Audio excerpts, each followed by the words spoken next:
Good evening. It is now 6 o'clock, and I would like to call the City Council work session meeting to order. I'd like to call on Katie Henry, our Finance Director, to present our topic for tonight. Thank you, Mayor.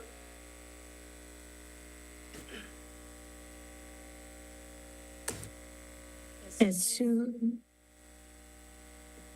Okay, I need to make sure. Yep, that's what I thought was happening. Okay, we should be better now. Can you hear through the microphone? Not very well.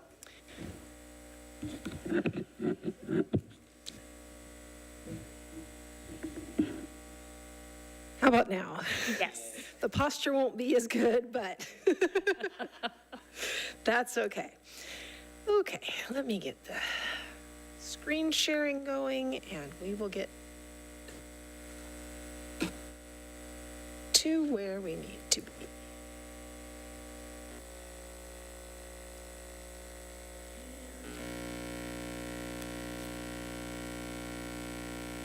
There we go. So this evening, we are here to talk about ARPA funds, or funds formerly known as ARPA, as the case may be, since we no longer have the restrictions to these. So our goals for this evening are to update all of you on the current status of all of our ARPA projects, go over which projects have been already completed,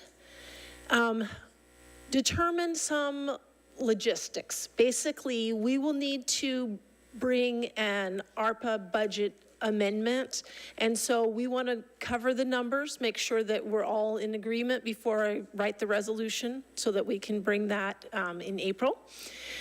And then determine which projects are one-time projects that would be more appropriately paid for with ongoing funds rather than these ARPA funds. So is there money that we could return back into the pot that could be better used on some one-time projects?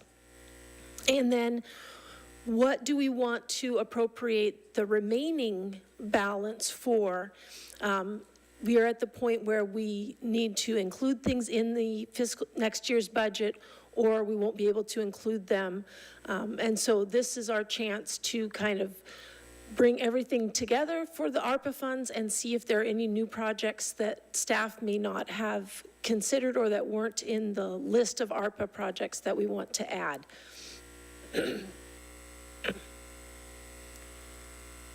So first of all, where are we starting from? We started with $7.7 million, and we've allocated out at the very beginning, so back in 2021, allocated out $6.69 million in the first resolution. And then we've had a series of different things that have added to what we were able to spend. And these have been increased sometimes through a resolution, sometimes through awarding a contract. Last year we added $151,000 through the budget process, but not a separate contract. So this again is similar to what I brought you about a year ago, which is a resolution to true everything up so that we know exactly where everything is, and that will come to you next time. So the remaining that currently on paper shows unallocated is $361,653. So what have we done with these funds so far? This first list of completed projects tells you all of the projects that have been completed and that are in line with what is in the documented resolution. These are projects that have already been brought to you and trued up what we did last time. I would love for these to just be in a completed section that we don't need to report on anymore except to possibly be an appendix of completed projects. So when we bring our third quarter, for example, report the next time, these won't need to be a part of it except just to be listed out. Then we have completed projects with adjustments. These are specifically ones that I'm bringing to you tonight, and that if we are all in agreement, these will go on the resolution to modify the budget the ARPA budget by the amount in the proposed adjustment column. So the ARPA grant manager was a position that we didn't end up keeping. There was not a need to have that position once all of the requirements of the reporting of the ARPA funds was over. So now these are really unrestricted funds as far as the federal government is concerned. And so we could return $32,774 of that. The Third Street project is $7. It's purely a clerical thing. The financial forecasting software, I requested that we not renew it. We were not using that software. So we asked if we could get out of the contract rather than pay it. And so those are savings from just not finishing out the contract. They were amenable to it. So we can return that. The stormwater capacity projects, the project that we were able to complete came in under budget. There is more work to be done. We'll talk about that a little bit later. I'm trying to make these very separate things of what have we completed, and then we'll have one big pot we can talk about later. So that 141,000 would go back into the pot.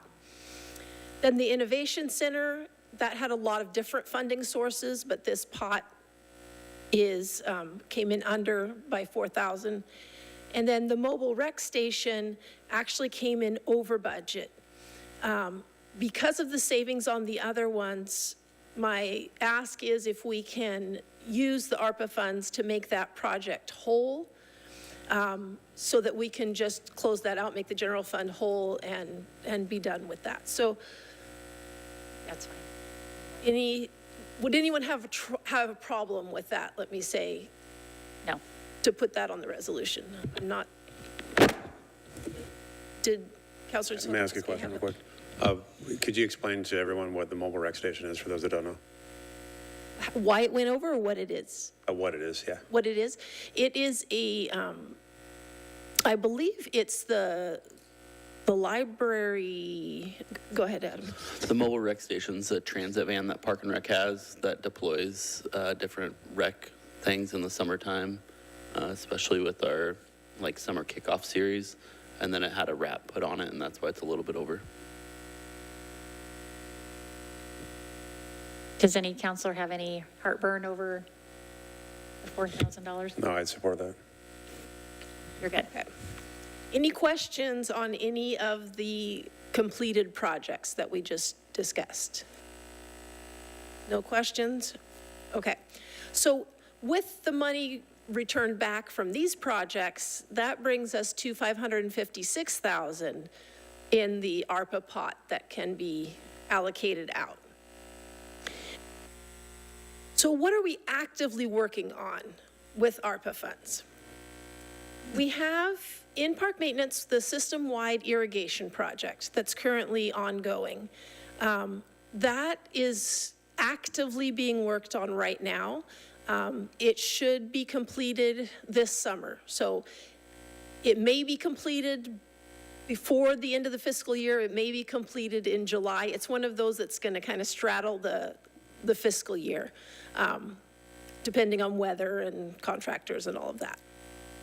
We anticipate it to use the majority of the budget, if not all of that budget. The community center elevator repairs, my understanding is it has used the budget. It is complete, but we haven't finalized paying out everything. So we're right at that. We just got the last bill. So that is done. We have an elevator at the community center. It is working, and we just have the paperwork to do. So that is great news. The Discovery Meadows splash pad is another one that is in parks and that is currently being worked on with the target of having that completed this summer. I don't know if do we want to get any update on that, or? I personally would love an update on that one. I thought we might. You're good. Okay. Any questions on any of the Yeah, thank you, ma'am. We're right in the process of reviewing the 90% plans right now. And so when that's done, we'll be ready to finalize it. It should go out to bid sometime mid-April. I'll be back to council first or second meeting in April with a request for a cooperative purchase agreement to purchase the equipment, and should be off and rolling. We'll see how the bids come in. Councilor Peralta? Thanks. Do you have an expectation that that'll be ready for the summer, or? I think if it's ready this summer, it'll be late summer, sir. Councilor Cunningham? I think I came in when most of this had been taken care of, but we did move or remove the sand pit. That's part of the scope. Okay, so it's still there. That's a key factor because Right. that sand pit sort of plays havoc with the machinery. What? Okay, thank you. That's part of the scope of work. Who knew? Any other questions on that project? Oh, Adam. Rinshite, correct me if I'm wrong, but with the construction timeline, we would be better served to kind of plan to construct that after the summer so they can use the existing water feature during the summer. If we kicked off construction right now, we would risk not having a water feature during the summer. In fact, there'll be some crossover. Okay. Just water and lights on board with doing another pass through this year for that so we can maintain a water feature for the community during the summertime. You're just going to get your new water feature a little bit later. Yes. May I ask a question, Mayor? Yes. City City Manager, do you have any idea how much, since we're doing the pass-through on the water, how much are we spending on water? We actually don't pay water and light for water, so Oh, yeah, okay. we're spending nothing. Oh, perfect. John could tell you all Said about that out loud. Yep, I forgot. That question was asked. No, you're kidding. You're fine, Dan. The next project is the emergency manager. This was paying for a position. That position will end at the end of this fiscal year. So there will be a small amount of savings. We'll wait to close that out until all of the salaries have been paid out and all of that at the end of the year. It's not a lot that will be left over. Then the ADA transition plan, we're expecting to spend it all, but it won't all be spent in this fiscal year. Again, that will go into next year and probably through December or so before it's completed. Let me go back. I have a question about the emergency manager. So it's ending at the end of this fiscal year. Will we have a work session to get presented what is completed by that person? We can, yeah. I just know that there were plans that he was working on, correct? Yeah, there is, and there's exercise you guys are doing the first part of April, I believe. Yes, as part of our OEM grant, we have to complete a tabletop exercise internally with staff, and so we're going to be doing that in April. The COOP, so the Continuity of Operations Plan and the Emergency Operations Plan are completed. I've been talking with Emergency Jeff about how we're going to present that to the council. We're not required to have you adopt it. There are some potential grants in the future that it's good if it's adopted by the council, but it's not necessarily required. So we're trying to figure out exactly what the best way to go about that is, but the plans are completed and we can definitely hold a work session to summarize what's in there. Okay. And if it can't be done by the end of this fiscal year, I understand. I just would like to see it at some point.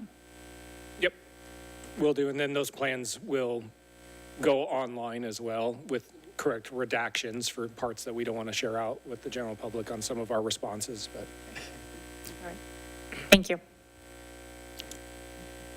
Any other questions? Nope. Okay, we're ready to go on. Okay. Then we have the technology and conference rooms. This is a project that IT has been working on. That the hope is to get this wrapped up and completed by this summer as well. The MuniCourt software, we have finally gotten through the queue to be put into another queue to be assigned an implementation manager. So the good news is we've made it to this quarter's group. So we will be assigned one in this quarter. We are supposed to get an implementation manager April, May. So the good news is they haven't forgotten about us. We did just get this news. The bad news is we still don't have a name, which means we still don't have a meeting. We've done everything that we can to get ready for it. IT has been working with Tyler on getting everything set up in the background so that we're ready to just hit the ground running. Court has been looking at other court software. We've been looking at processes, procedures, and we're doing some field trips to other cities to see how they're running their courts with the software. Everything we can do short of actually implementing the software. So that should start in May timeframe. And then we have the culturally competent communications and translations. This has been paying for a lot of different things. One of the things was iHeart that we're not proposing to continue there's only 7,900 left in it. There are a few translations that are actively being worked on. So just wrapping up a little bit of work on that for some of our forms and things like that. And then that will close out that project. So those are all of the active projects we have going on right now. Any other questions on the active projects? No? Okay. Then we have projects that we are proposing to discontinue. They're active in theory, in the spreadsheets that you've seen, in the reports you've seen. But for one reason or another, we're recommending they be discontinued. So the first one is the neighborhood park renovations. In the last report you got, I believe we said there was 13,000 spent or something, and that was years ago. And the James Addition and Kingwood were included in the original bond scope. And so the staff stopped the work on them because it was going to be included in the bond work. So it was included in ARPA, and then it was also included in the bond work. And so the work was halted on it. They were included in the PROS plan, and the funding needed by the PROS plan for these parks, and Mr. Renshaw can correct me and provide any additional information, but my understanding is the work needed in the PROS plan was significantly more than the ARPA funds we had awarded. Then there's questions of SDCs and what other funding, and so it's just kind of been put on hold. And so there's a question of, would it make better sense to use these funds for something else for the parks or for some other reason rather than continuing with these two parks specifically? Mayor. Councilor Cunningham? Remind me, James Addition. James Addition is a part of the linear park system. It sits just to the west of Cypress. You head west of Cypress on the path, you'll see that there's a basketball court. Okay. I'm sorry, I said west, that should be east. It sits between Cypress and AG. Okay. Okay, thank you. I can't speak to James Addition, but I can speak to Kingwood. That park needs help. It is the only park in that neighborhood. You have to cross a bridge to get to any other park. It is woefully underserved by us. And I understand that there may be some bond money at some point, but I also understand that we're trying to right-size that particular bond.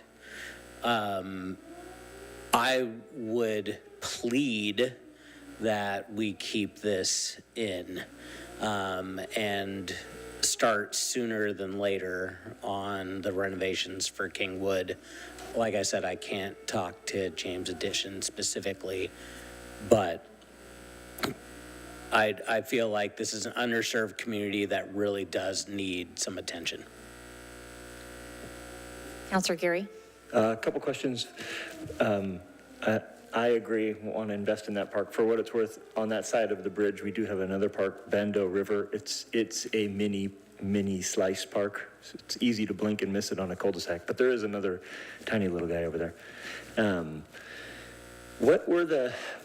Do we have any specifics on what the James addition and Kingwood additions were? Because I know the line item in the pros plan for each of those is $750,000 and as generic as, play equipment replacement and play surface replacement. Did we have any specifics on what we're going to do for this 250 for each? Originally, these two little projects were conceived well before the pros plan. Okay. And the concept at that time was to replace the existing really small play structures. And I think as the pros plan emerged and went through a much more public process, the community desire was for bigger scope projects at both those parks. Sure. So that's the difference. My concern, and I certainly agree with Councilor Cunningham, my concern though is that at $250,000, I don't know that we're going to be able to accomplish what's in the pros plan. Mm-hmm. Certainly at both facilities. I would agree with Scott. If I was going to rank them, I'd put Kingwood ahead of James Addition for sure. But I just don't know if this gets us where we need to get to. Okay. So in light of that, that's why we had this conversation. Would that money be better suited towards some known projects, which I think we're going to wind up with the ADA plan. That's kind of the genesis of that whole conversation. Yeah, thank you. I'm in favor of rolling the 249.4 into the larger remainder and looking at keeping and expanding some investment in the parks, going off this list and doing something that we can reasonably hit with those dollars. And specifically keeping Kingwood as a focus in that area. So I think let's go through what all these are, and then at the end, kind of give opinions on what we think, because there's a few things to talk about.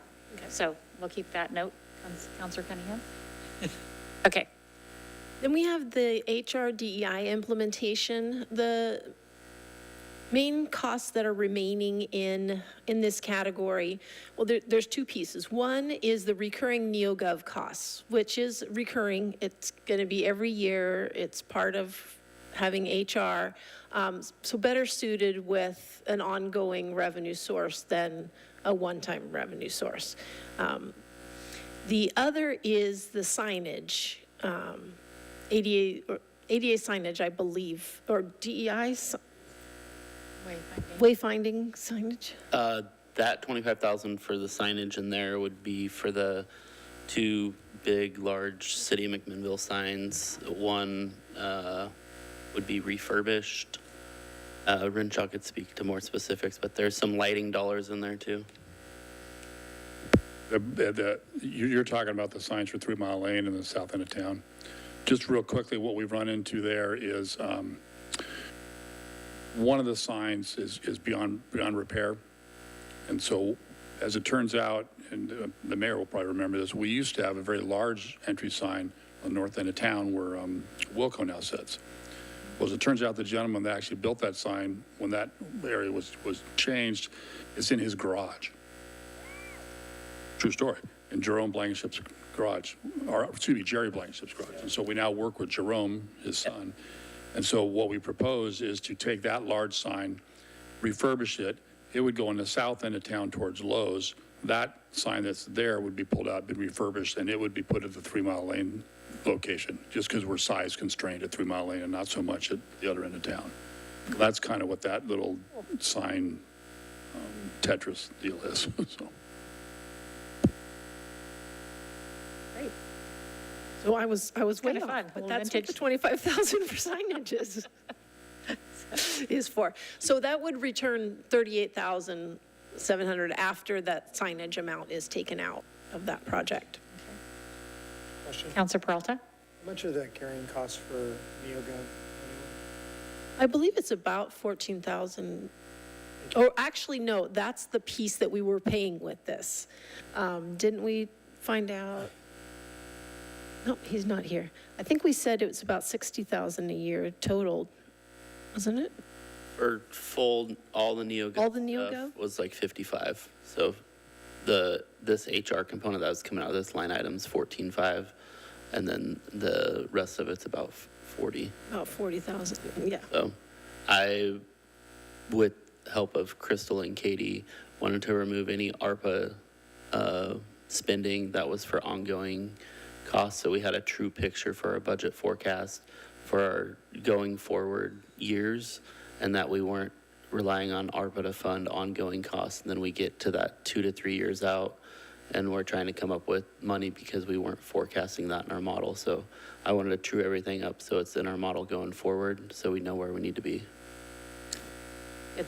I'm glad you did that.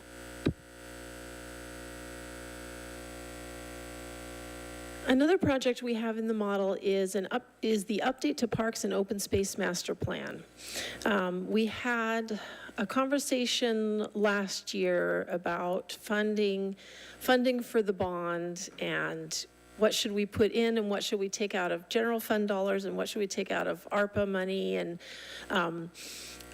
so we have an invoice from Praxis that was paid with general fund dollars based on that conversation. And we used this project to pay, it's like 42,000 something from ARPA dollars. This is another project that is kind of being piecemealed out now to other projects since the project itself is completed. The request that what I'm wondering is if we could use the project funds to pay Praxis for all the work that was done already this year. So journal entry the funds from ARPA to cover those and then return the remaining 55,000, 56,000 to the ARPA bucket in order to use it for other things rather than. Comments? I'm confused about the amounts to pay out and what's going to remain after you do that. So there's 15,000 that we paid Praxis out of general fund, and I'm asking if we can reimburse the general fund from the ARPA funds Got it. for what we already paid Praxis. So is the 55 before or after? The 55 is after that is paid. Okay. That's what would remain. And the 55 is unspent funds, the master plan came in under? Correct, that's Budget. unspent funds. Got it. So you're paying out 15 and returning just under 56. Yeah. Okay. I'm good with that. Looks like consensus for these three. Are you good with that, Dan? Okay, perfect. Okay. And then on the budget software, the implementation will be complete at the end of this fiscal year. The payments, this is another one of those that we were going to use the rest of it for the ongoing payment for the following year. So it's one we want to return to the pool, use ongoing revenues to pay for the software for the further out years instead of the implementation, since it won't be the implementation anymore. So those are the ones that would be discontinued. So if we were to include all four of those, that would be 392,000 more that we could add to the pot. So if we added all of those together, that would give us the 948,000 that we could then spend the rest of the work session discussing how it could be used. Okay. Any more questions on projects we've already gone over? No. Okay. So what comes next? There is one project that was requested in the, by the departments in the budget, and it's a storm line replacement at Linear Park. They're requesting $350,000. We do not have the money in the general fund to cover it. So this is an uncovered project that will not happen unless we use ARPA funds for it, is basically the status where we're at in looking at expenses as it stands right now.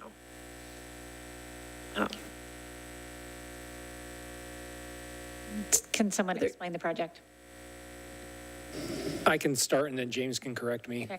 But essentially, there's a storm line running through West Linear Park between Cypress and Filbert, that section of the park there.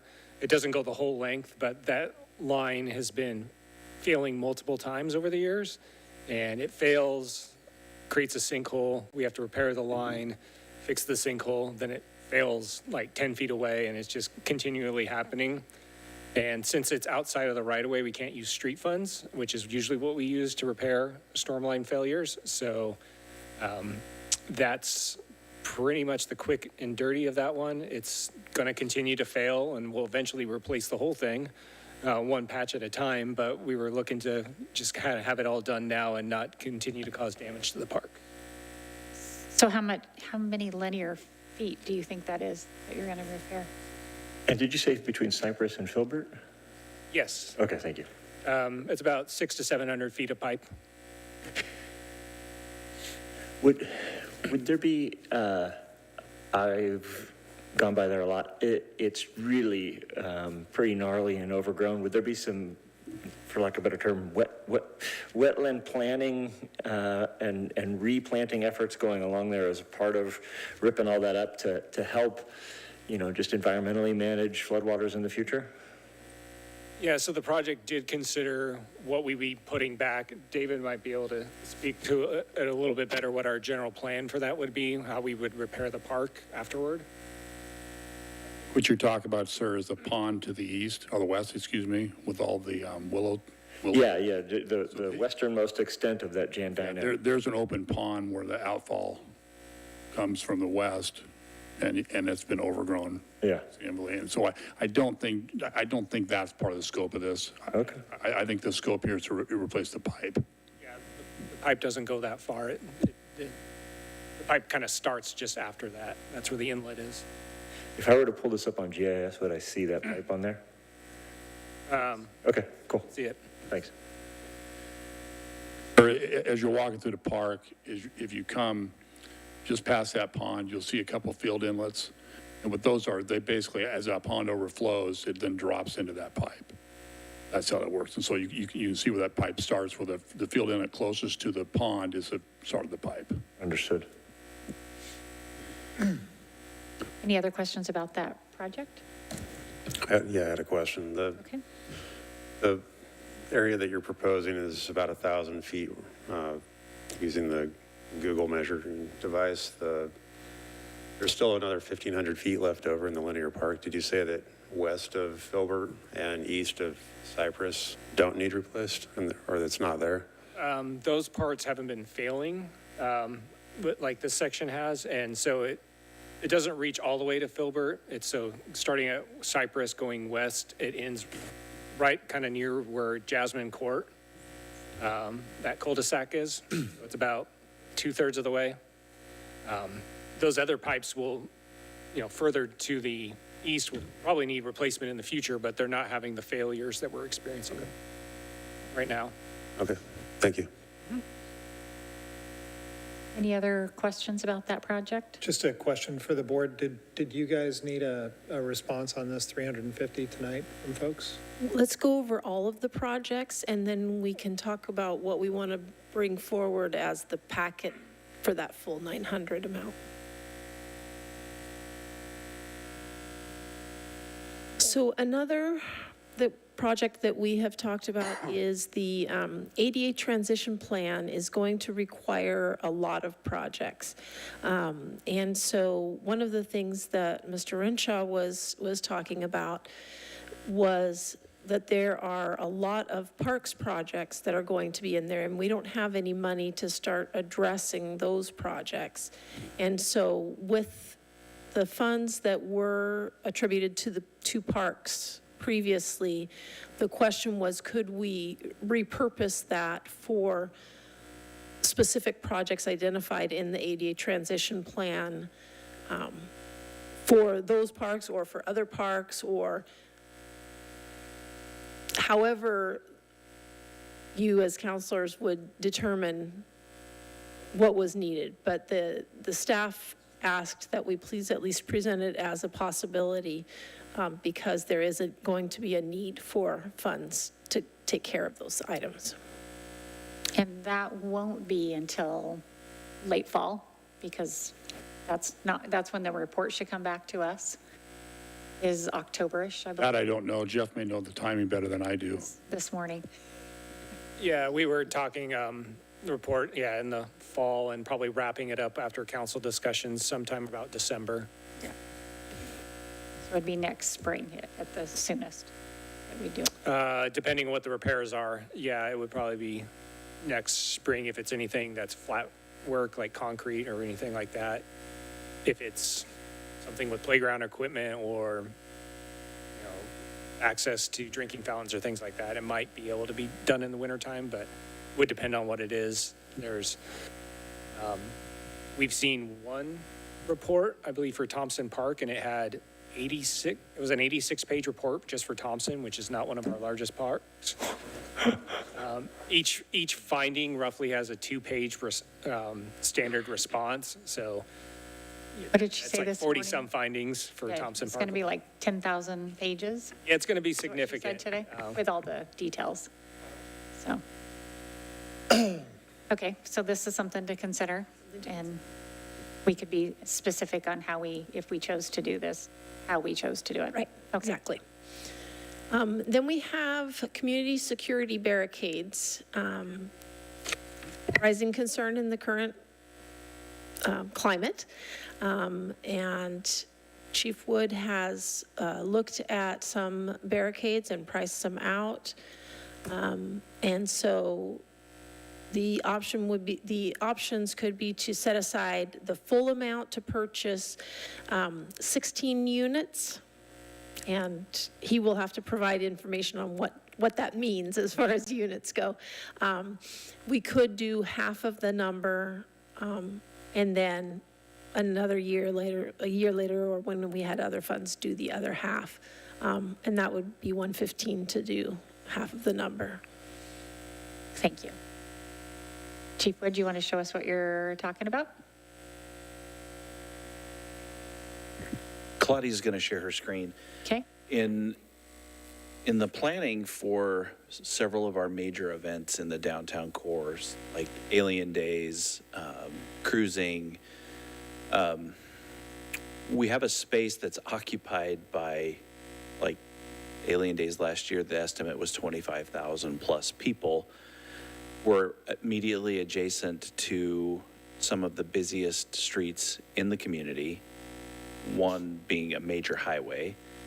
And the barricades that we have been using to cordon off that area really just aren't sufficient. These would significantly help increase the safety of those spaces until such time we could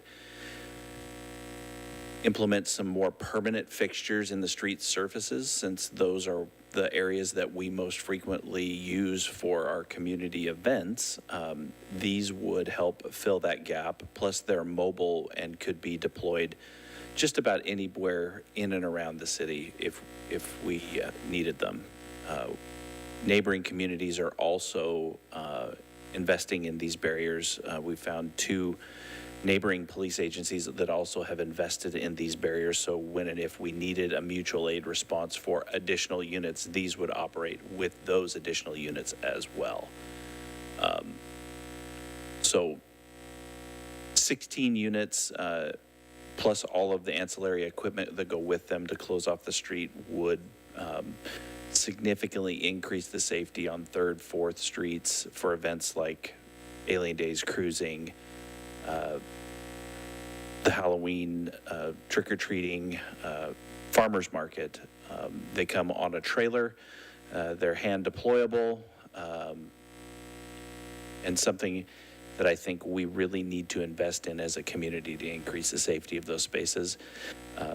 Like Director Henry said, the current climate, there are concerns about intentional acts, but it doesn't even have to be an intentional act where one drunk driver, one driver with dementia or some other issue from driving into these spaces that are occupied with people and having a very significant tragedy. Can you tell me what size? I mean, this is one barrier right here that we're looking at. That's one. How big is that? I mean, and is it's- one do one street? No. Okay, 'cause it's One does very not do narrow. one street, yes. They're about the size of, think about the size of the chair that you're sitting in roughly. That would be a fair estimate, maybe not quite the size of the chair, but they interlock with cables. They're designed so that when a vehicle hits the barrier, it actually goes up underneath the vehicle and disables it.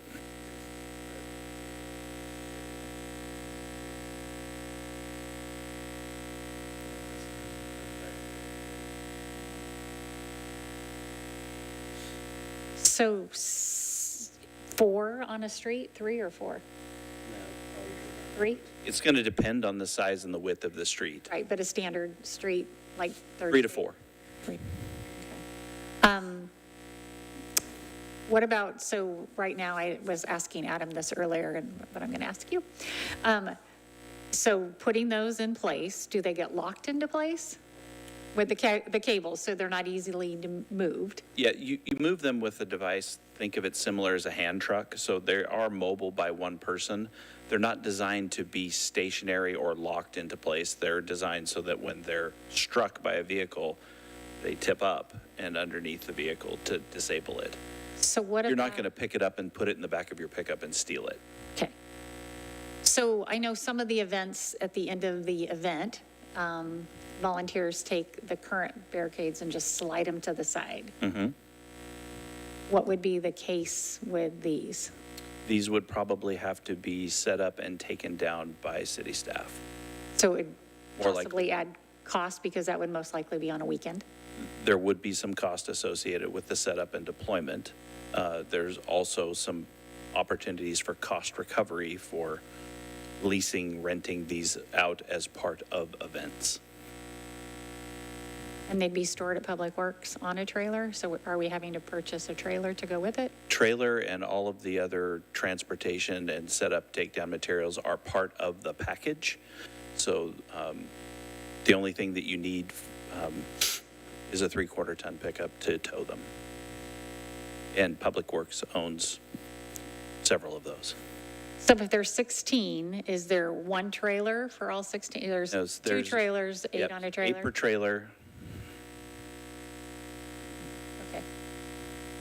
Counselor Cunningham? Thank you. I recently was in Chicago where they have these in spades, and they did seem fairly easy to maneuver, at least get set up pretty quickly as well.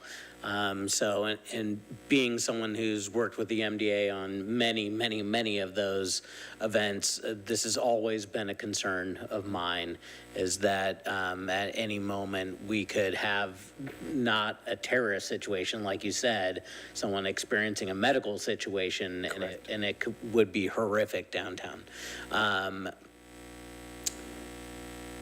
And the other thing that, and this can be a sidebar later, but I was told today how much we are going to be needing to, well, the MDA and other businesses are going to be paying for the level 1 threat of having the terrorist level 1 threat police.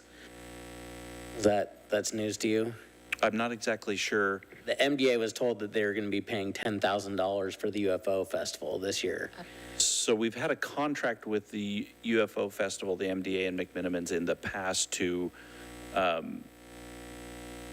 recover the cost of overtime Right. for the police department to come in and staff that event specifically. I'm not sure if that's what you're Yeah, referring to. I was just told by one of the beer gardens that they were going to be asked to pay a certain amount this year because in their mind, the community had achieved a level 1 threat All right, I will figure that out with. Maybe we should talk offline to Yep, make sure yep, that we're not yep, talking yep. across concepts. Yep, But no problem, no problem. we have had an ongoing contract with MDA to recover the cost of the overtime for the police presence for those events, similar to what we do with the air show and other large-scale events in the community. Counselor Geary? Thanks for looking into these. These are great. Having been a part of events, I think safety is tantamount. I can think of 2 or 3 traffic-related incidents that have happened that have been totally accidental and luckily haven't been loss of life, but just property damage in the downtown area. But I guess my thought would be, because we can build in cost recovery to the ongoing operations and cost for running events in town, my thought would be a little bit more a departmental cost that then gets paid back through those permit and overall costs for events. So less an ARPA cost and more of a departmental that recoups that back in that line item. But if we want to invest in ARPA funds in this, so be it. But I think it makes more sense a little bit as a departmental investment that gets paid back. And that's just my perspective. Do you have a response, or anybody? I don't have the funds in my budget to cover the cost of the barriers for the initial capital outlay to purchase them. It just doesn't exist. Counselor Geary, to the point of cost recovery, that could make some of these events cost prohibitive to have it all. So as far as cost recovery goes, we'd be better served to look at cost recovery of renting these to other agencies and other communities that might want to use them once or twice a year that don't overlap on our existing events. But as far as putting a, $2,000 to $4,000 number on top of any special event permit, probably isn't the most realistic for some of the events we're talking about here. Yeah, fair enough. And if we're subsidizing public safety via these, that's a great investment.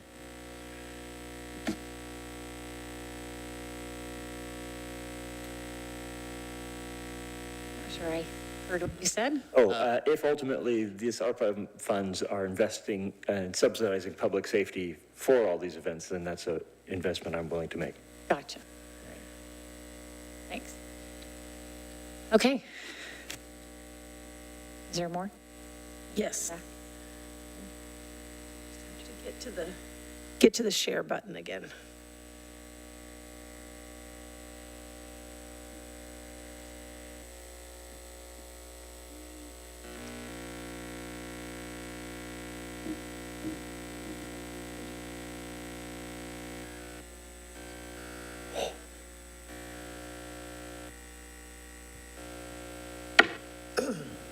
Okay, so we have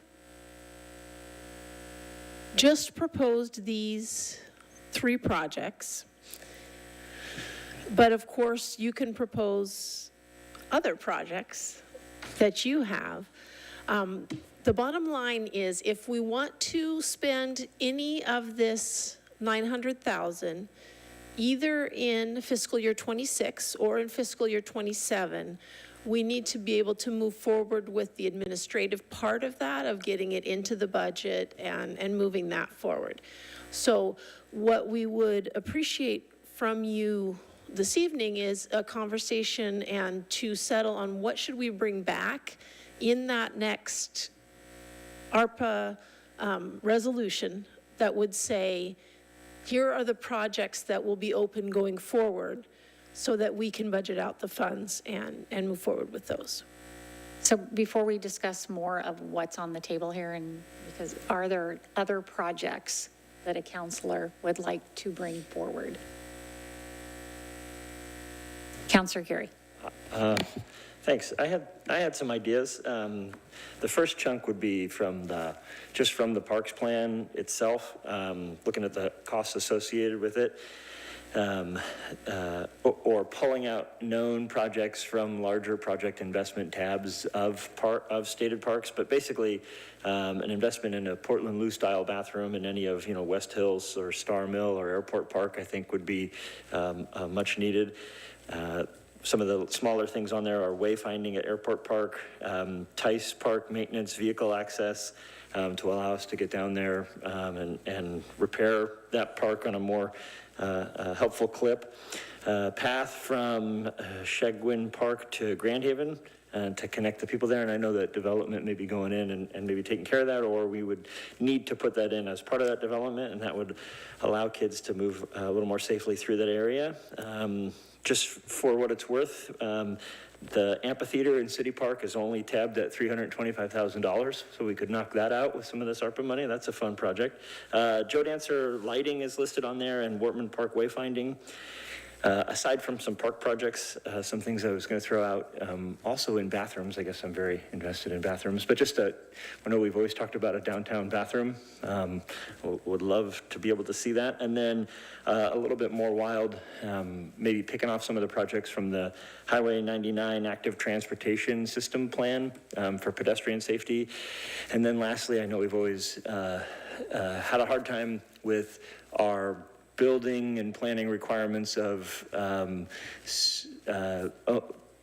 property owner development of their sidewalks, and bumped into sort of emergency need for, like if a house burns down and they still have to repair their sidewalk and they don't have funds for that, or just it's a really blighted area and neighborhood that isn't going to see investment and the sidewalks have gotten worse and worse and worse. Maybe setting up money for a fund to be able to start replacing some really bad sidewalks in really needy areas.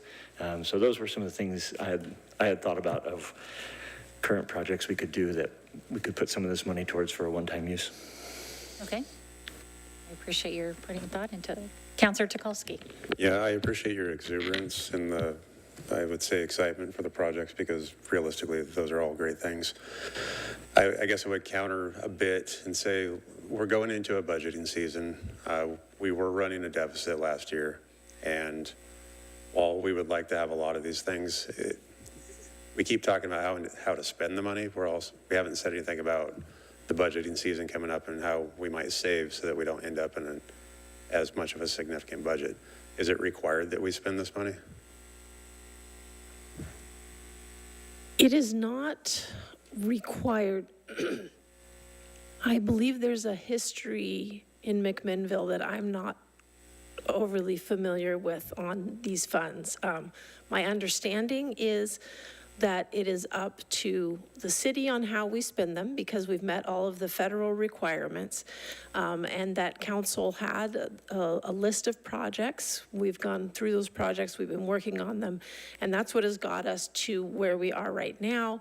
We had appropriated things out. We're down to the last 300,000 of it. And now the question is, okay, with all the stuff that's left from these, where do we go from here? And so we could establish a reserve for future computers. We could use it to establish our capital outlay and you know, put that $1,000, make it from ARPA funds so that we don't go down another 1,000 in our operating budget. Those are things that could be done. One thing to remember is that every time that we continue to track these, when we do these little projects, it takes a huge amount of administrative time to monitor them. So my recommendation is that we identify the projects and then either unreserve the money, in the sense that if we're putting it into a capital reserve, then we put it in the capital reserve and it just becomes a capital reserve. Or if we put it into a park project, then we put it into that park project. But continually putting it in and then taking the few dollars out and putting them back in and taking them out is a very large administrative project that is using its own dollars. I understand. If we put it, I mean, I'm not saying put it in the general fund, but I do know that we're coming into the budgeting season, and if we're figuring out ways to spend this money, it's $950,000, so it's not insignificant. It's also not a lot for the city, but we're going to have to make cuts somewhere, and we're going to have to make hard decisions during the budgeting process. And $950,000 is, it's going to save some cuts. I know it's not an exciting way to spend your money because we're saving it, but it seems to be a little more responsible. But I mean, there's also things that we want to get done, like the water fountain at Discovery Meadows. Things like that are important. I get it. But I'm just throwing it out there. Okay, no. Thank you. Do you have another idea? Well, my idea would actually to be to put Kingwood back on the list and to, because it's been, I guarantee you, deferred a lot longer than Linear Park. I just missed part of the Linear Park earlier conversation, so I don't know what damage the sinkhole is doing. So maybe if that was something that I had a better understanding of, and I apologize that I just about. Yeah, so it's, as these sinkholes form, they form in the grass kind of north of the path. And they can get pretty large pretty fast in some of these bigger storms. If they get too big, they can start undermining the path, and that'll get pretty expensive. So have we had path undermined by sinkholes so far? I don't think the path's ever been undermined. Not yet. But we've had to repair the grass area multiple times. Okay. It is a big pipe. It's 24 inches, so it holds a lot of water, and it can undermine pretty quickly. And I mean, I've walked it a few times, because there's also like a ditch that runs alongside of a lot of it, right? Is that a part of the piping area, or is that on the other side of the path? Yeah, there's kind of a combination of ways drainage is handled along Linear Park. This section doesn't have a parallel ditch, I believe. Oh, it does? Oh, okay. What you're talking about, Scott, is in that system, there's a CMP pipe that runs underground. That's the main channel. There's a ditch, or swale, actually is a technical term for it. It's a Glenling swale, is what I call it. It's the emergency overflow is what it. Right. So as water overflows that, as it climbs up those inlets I referred to earlier, if the water level is such that it doesn't overwhelm that first inlet, it drops into the pipe. As that overwhelms and eventually gets to the last inlet, and we have had instances when it's actually over top Cypress. The issue we have is that pipe was built in 1981. So it's 45 years old. Average lifespan of a CMP pipe that's galvanized is 50 years. And it's essentially rotting away. Every time we fix it, the next section goes. And it's just, and because we have a small crew, we maybe fix 50 feet a season. So I think eventually that's the dilemma we're up against. Right. So then it just creates a sinkhole and a swell, which is a safety hazard, it's a mowing hazard, and it just keeps, it's like a domino effect. So the idea here is to solve it with one fell swoop. Until the next section starts. Well, this would cover all the CMP pipe that's in jeopardy. Oh, okay, okay. It basically, Everything else has been. it basically runs from Cypress, from the culvert that goes underneath the roadway. Right. Goes west to that pond that Councilor Geary was talking about. That's all CMP pipe. Everything to the west past that is concrete pipe. To the east, it's open daylight ditch, goes underneath AG, crosses into Ash Meadows, drops to another culvert, and then goes out through Russ Lane in that area and drops ultimately into the Cozine. Sure. Okay. So this is the worst pipe in that system. It's also the oldest pipe. So hope that helps. Yeah. I still am gonna be my champion of Kingwood. So. Okay, any other new ideas? Okay, I do have one. This is from Councilor Chenoweth. He was not able to be here tonight. He said, we have the opportunity to move a major needed project forward, and I think we should spend down the ARPA funds to this end. To date, I believe we have spent in excess of $1 million on the 3rd Street renovation project to get it to 32% design. At that spending pace, we are looking at almost $4 million just to design. I struggle understanding why it took and takes that much money to design 10 city blocks. I absolutely refuse to believe it will require another $2.6 million. Frankly, I think I think it should cost less than $1 million to complete design, allowing us to put one of the most desperately needed infrastructure projects in the position of 100% design. Once we get to 100% design, we can drastically increase the potential for unlocking grant funds. To that end, I would like to see the following. Allocate $1 million left in ARPA funds to complete the 3rd Street design, and whatever is remaining, favor spending on either HVAC system at the library, upgrades to the senior center, or on the linear park storm system. So in that 3rd Street, so based on the cost, the $850,000, it sounds like to get to 60% design, that is about $283,000 for a 10%? Nope.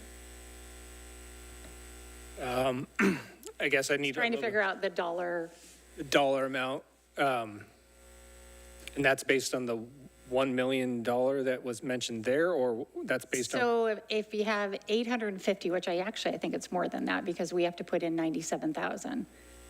And they say that that's going to get us another 30%? That's my estimate, roughly, Okay. based on my knowledge of how these things work. That hasn't been an official estimate from ODOT yet. So I will caveat that that's an educated opinion from your Public Works Director. So I think he's kind of thinking, and I also want to think about this, as to the cost to finish that project. And is it a project that you can shrink down? So go from Baker to the tracks instead of to Johnson, and be able to finish the design so that we can move forward with getting a build grant, hopefully, which it would do 3rd Street, include all the ADA that would be included in there, so it would cover some of that. I know that's a lift in a project, but it's yes. something on the table. Yeah, something to consider, that it should cost $1 million, or Councilor Chenoweth believes it costs $1 million. That doesn't align with the total dollar amounts we've been saying. So I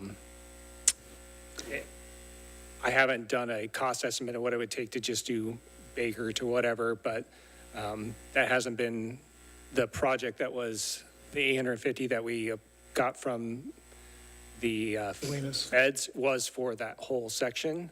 So are we talking about? It was for the whole. The whole project from Adams all the way to Johnson. That was the project that we applied for.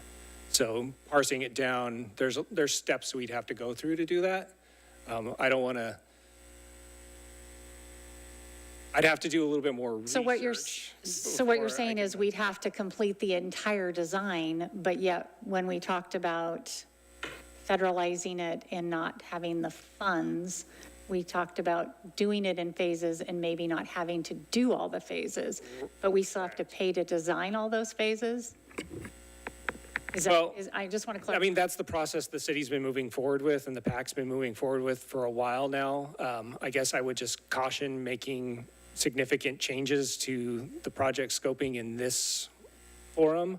That might be a larger discussion we need to have on the history of why we're at where we are with the project and everything. But if that's the overall council decision, we can figure out a path forward.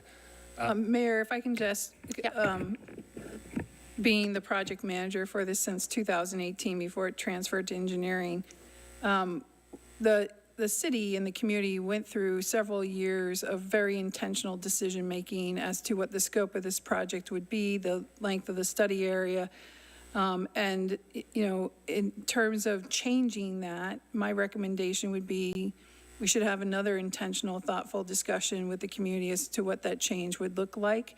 And as part of that 3 to 4 year discussion, there was also discussion about phasing of the project, because construction projects are very, very harmful to existing vital business districts.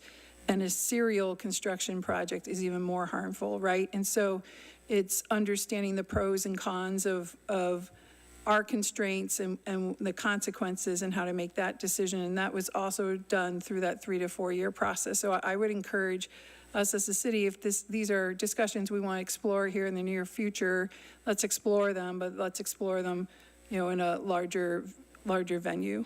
Well, absolutely. Of course, we would do that, but we have to talk about what we're going to do with $1 million and if we're ready to allocate those right now, or if it's a discussion to have. And the other thing order I to could add, complete and James Can I might be able finish, to. Heather?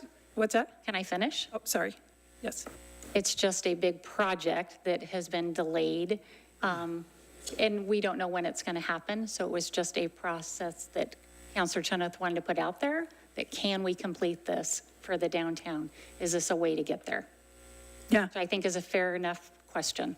I think it's a great question, and I'm sorry, Mary, I interrupted you. I didn't realize that. So what I was going to say is, in talking about whether there's the opportunity to leverage these additional funds into the design piece of this project, when we originally made the federal request was for $3 to $4 million, thinking that that was going to be the remaining amount of design work that needed to be done so we could cover it, and what we got was $850.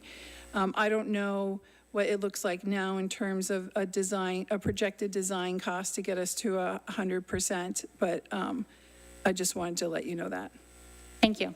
Counselor Peralta? Thank you, Mayor. I just had a question about that because it sounded like Chris introduced a new number that hasn't really been discussed in this project, which is, I think this should cost $1 million. Is that how I heard that worded? To finish it. But that doesn't seem to align with the analysis that we've had from staff to this point. My understanding is it's another $3 to $4 million to finish it based on, and that those are estimates, I understand, but it seems like there's a real disconnect between the assumption that Councilor Chenoweth made versus the reality of what we've been discussing. Is that? Yeah, I would just, it's difficult for me to know exactly what he is considering for the design right now and what that $1 million is. It might be correct, it might not, based on, because he talked about shrinking the project. So I haven't been able to do an analysis like that. And so I would just say that I'd be cautious to say, yes, we can finish it with $1 million. It's definitely a discussion worth having at the dais about using ARPA funds for it. But I don't know if $1 million does or does not finish that. Where did the $1 million come from? Where did that number, I did Chris just just from the invent it, or did it come from a place? No, I think based on the 850 and, oh, an extrapolation from that. yeah, taking the percentage of what was assumed that we would get with the 850, if you take. Oh, 850, Finish give you it. 30%, and then Yeah, he said, and then you okay. have 40% left. Yeah, And then I don't know if he's assuming federalized or not federalized under that scenario and things like that, so. Yeah. It's, believe that's where if that's something that the council is interested in going for, yes, we can work through figuring out exactly the costs and how much money could go where. But it would be difficult to give you a definite answer this evening. Absolutely. Counselor Cunningham? Yeah, being in most of those meetings, what we've done so far is created the design of the look of the street. That does not take into consideration the design of all the infrastructure that would go underneath said street, which is where you pay, I would assume, a lot more money than creating some pictures about how it looks. So what we need is a functional street in many different ways, and I think Chris is woefully inaccurate when it comes to what it would take to design, because you can design the beauty of an architectural house, but when you build the house with the electrical and the plumbing and everything else, that is what goes into the specs that you actually build it with.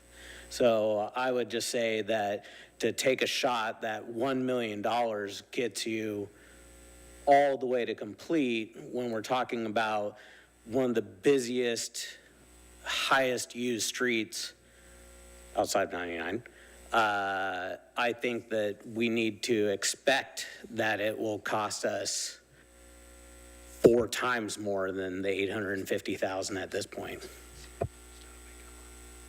Counselor Tukolsky, did you have something you wanted to say? Okay. Any other comments? Okay, so we have, do you have dollar amounts to everything that you have? I mean, we have a lot of things. No, I don't. I mean, all the parks ones are pulled from the parks plan, so those dollars are next to them. But I could scratch off the amphitheater. Or not. We were talking about the amphitheater a little bit earlier today, and one thing that is that needs to be considered about the amphitheater. In the pros plan, it does say flood-friendly. Yeah. With the Endangered Species Act findings recently, it's going to be much, much harder to build anything in a floodplain now than it was when the pros plan was adopted. So just want to put that out there, that that project costs, Flood guarantee friendly. to be able to build anything at all in the floodplain might be very difficult to do at this time. And Fender's Blue Butterfly friendly. Did you have a question? Yes. Counselor Peralta? Katie, can you put up the 3 staff recommended projects again? So we have the linear park storm line, the ADA transition plan in the parks, or other ADA transition plan projects, and then the community security barricades. So may I comment? Yeah. So my preference would be to set aside the money on the first 2 projects, for sure. The full 231 on the barricades? No. The no, 115? No, nothing on the barricades, Oh. ADA transition and the linear park. And the reason for that is that I'm convinced that the linear park cost is going to be an ongoing cost, that it would be better to just knock it out, given the lack of funding for that. And then the ADA transition plan, it's, you know, as has been pointed out, there's going to be several projects in there, so getting started on that makes sense. I'm skeptical about the $1 million moving the needle on the 3rd Street project to the extent that is believed. So I wouldn't put the money to that. For now, I would probably not put the money to the barricades and would think about what to do with the remaining approximately 350 or 400,000. Those are my suggestions. Counselor Gary? So if I'm keeping track of stuff right, that leaves 357, 751? Is that, if you have the 948 and you dedicate the 350 to the linear park storm lateral and the 249 to ADA transition plan holding account, You've got the 3. 350. I would say parking that and working with staff as they could get through to capacity on parks projects, starting with looking at what we can do at Kingwood, would be how I would find it useful way to finish that off. Counselor Tukalski? Mayor? Yeah. I just wanted to clarify some things on the 3rd Street. I know Chris threw some back of the napkin math out there in his statement, but really the overall goal is to get to an 80% plus design to make you build grant eligible. So anything you guys put towards that is progress towards that design, and less general fund dollars you're going to put towards it down the road, whether that's 100,000 or 500,000 or whatever that number is. But putting something towards that without getting wrapped around, does it get you to X percent, or is the total design cost X amount of dollars, is really the ask before you tonight. Is, do you want to make that project a priority outside of your current funding model? I personally think it's a good project to move forward because it affects the entire community and it affects ADA accesses when it's complete. And it's also going to spur our business downtown. So I think it's a good project to consider. And it's, at some point, it needs to get done before the infrastructure downtown obsolete. Question? Counselor Peralta? Thank you. Can that not be funded out of the district funds? Out of urban renewal? So we're actually currently in the process of trying to analyze that. Sorry, I'm not feeling great tonight, so I'm 50% of my game. But with that said, just keep in mind, there's a finite amount of funds in the urban renewal area of $3.4 million. But if there was a need to put additional design funds into the project up front to get it to the 80%, there could always be some sort of agreement put together that urban renewal gets paid back a portion of that down the road when the project's funded. I don't know. But there might be creative ways to come up with that through urban renewal. Thank you. Counselor Tukalski, I'm going to go back to you if you are ready. If not, that's okay. Okay. I would just share my reluctance to put some of these dollars towards that is because it just parks and waits for the rest of the money to come along, as opposed to doing all the effort that we have to do to sort of fully invest in that project. I'd like to see us be able to accomplish stuff even on a shorter timeline and smaller projects. We're still gonna have to find a bunch of money to get to that point, so. Could I ask? Yeah. Counselor Tukolsky? So when you were talking about a proposal to put this money toward the 3rd Street improvement, are you talking about a portion of it, or are you thinking the entirety?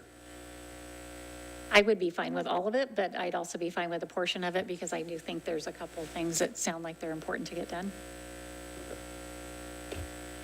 So we had 948,751. The linear park is 350. Director Henry, is that correct? That's correct. That's what was requested, yes. Okay. So I guess, I mean, the linear park to me seems like something that needs to be taken care of. It's a continual cost that we continue to blindly pay because we're going to have to pay it either way. And so it seems reasonable to fund that one. Although again, there's nothing exciting about that. It just keeps things moving. Well, okay. James, we can talk, yeah. But, I mean, it would be nice to get the linear park taken care of. It would be nice to progress the 3rd Street project if we're not going to put this in a reserve. And I would support the 3rd Street project in the linear park, or the sum of that. Just be nice to kind of know a little bit more on the dollar figures for 3rd Street to know where we're headed. Right. I really would like to have a little bit more information to know whether it makes sense or doesn't make sense. Yeah, we are still pinging ODOT regularly, trying to get that estimate of the federalized, what does it take to go from where we are now to the 100% design, and they are working on that. If there's additional analysis that the council would like to be able to think about decisions, staff can do that. It's going to take a lift for us to do it. I'd have to parse out some things and all that. ODOT is only going to give us that cost to go from now to the end from Adams to Johnson, so we'd have to pay extra for anything outside of that. But if the council does desire additional information, if you let us know exactly roughly what you're looking for, we can do something like that. Counselor Peralta? Thank you. So just to understand, Mayor, basically what and to kind of try and close the loop with staff, it seems like what we have is a design that will take us from one end of 3rd Street to Johnson on the other. But we have the opportunity to phase that in section by section as we build it out, correct? Yes, you can phase it. And as Heather mentioned, there's been discussion about, there's trade-offs with phasing, but yes, you could phase it. So if may I follow up? Yeah. So to be clear, we need, based on the commitments we've already made for the federal grants and other grants, we need to do the full design. I have to look at so the appropriation has one sentence that's in what got adopted by Congress, and I have to double check if it just says 3rd Street project or it says 3rd Street project from here to here. Okay. But So that. got to double check. But assuming that we have to do the full design, we can still phase it in and let's say it's 4 phases. It may take us 50 years to get to phase 4. Yes. And phase 4 might be the section that the mayor's talking about from whatever to Johnson. So the point being that we can functionally do a subset of the project in the time scale that we're talking about without necessarily completing the entire project. That's the point that I wanted to get to. Yes, and as of right now, the way we have the 850 that'll take us as far as we can get design-wise, and then at that point, we can also go through an analysis after that part's completed of what phasing could look like at that point, and you'd have some better ideas of the actual design costs for each section at that point. So you're going to have more information coming. So there's no requirement to cut the design phasing down at this time. You can continue moving forward with the entire length and then make decisions on the phasing at that point, or we can do some some work as staff to try to get you some better ideas of some costs, what phasing could look like at this point, but I don't really want to send ODOT down too many rabbit holes right now. I'd like them to focus when they're on the part that we're having them lead for us. But if the council is desiring more analysis for different options, we can try to do that as staff. I feel like I'm not wanting to add complications. So what do you need from this body to move you closer to, to where you need to get to? 80% to. Yeah, so at this time, I would say we need to figure out what the numbers are from ODOT, what they think it's going to take to get to the different points, and then we can give you a better idea. Okay, 850 gets us to maybe it's 70%, and they're telling us we just need 300,000 more and we can get all the way to 80, or whatever it might be. It's hard for me to give those numbers because we're not managing the project per the IGA. ODOT has to do it, and so I want to wait for the numbers from them first to have an idea where we're at, and then if the council desires to look at more options after hearing that, I'd be happy to go through all those with you. Okay. So if I can make a suggestion to our body, I would suggest that we move on the linear park. We should answer the staff as far as whether or not we want to do the ADA as part of tonight's meeting, or delay that and the 3rd Street comment idea, as well as the barricade conversation for later when we get more information, because we need more information for 3rd Street. So I think the 2 decision points are the ADA and then the linear park tonight. And then however we decide on those 2, then that'll kind of determine how much money we have left on this stuff where there's more discussion to be had. Does that work for? And then we can come back to assess Kingwood. King? We can talk to 3rd Street, we can talk to your park ideas. All that- when we know what's left. Does that work for people? Or we can just do linear and leave all the rest of the money. If I may.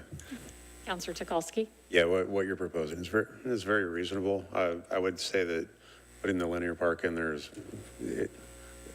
we're going to incur that spend whether we want to or not, so we might as well just accept it, and I'd like to just accept it.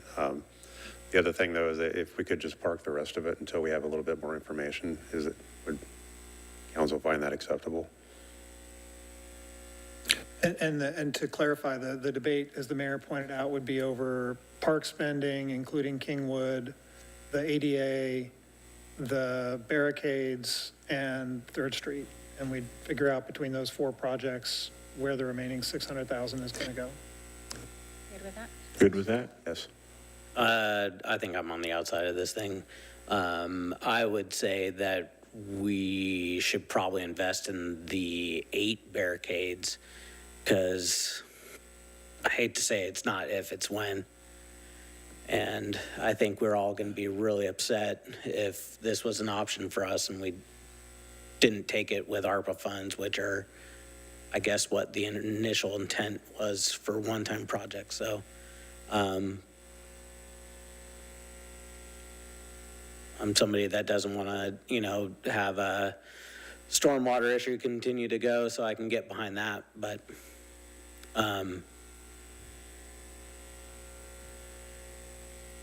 and I'm happy to park everything else. So your proposal is? I'd go for half of the barricades, Put the 8 barricades in and then decide what to do with the rest, too? and then that gives us half of that to come back to 3rd Street or something else, some other project. So half the barricades and the linear. Mhm. Is that correct? Yep. And park the rest until we get information. If I may, I understand that you do have a concern, and I share the concern, so let's just agree on that. I do think that there might be other ways that you could do this. There are rental companies that rent 500-pound blocks of concrete. I don't know what those cost to transfer back and forth, but it seems like there could be more research done on what could be an economical opportunity. I understand that, this would be off the shelf, something that you can purchase, and I don't think it's a bad idea. I just think that there are other ideas that we may also explore, but I just don't know that at this time. So I'd ask for a little more exploration in that area.